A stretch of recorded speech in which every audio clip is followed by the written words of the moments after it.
আচ্ছা, টিকটকের মেয়ে মানুষ আপনারা যারা আছেন, আপনাদের বিষয় নিয়ে অনেক কথা বলি আমি, তাই না বোন? কেন বলি বলেন? আমি চাই আপনি ভালো হন, আপনার ভবিষ্যৎ ভালো হোক, সামাজিকভাবে যেন আপনি ভালো থাকতে পারেন। একটা টিকটকের মেয়ে মরেও শান্তি নাই, জানেন?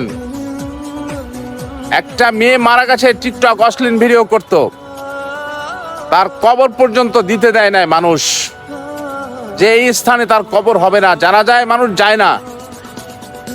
দেখেন আমি ভিডিও করি কিসের জন্যে?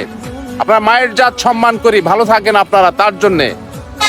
এমবি খরচের টাকা আপনার, আমার না। তারপরও আমি বলি, আমার কথায় যদি 10টা মেয়ে ভালো হয় আলহামদুলিল্লাহ, আমি আল্লাহর কাছে অনেক নেকি বান্দা হিসেবে থাকবো। মনে কষ্ট নিয়েন না, যাই বলি ভালোর জন্যে।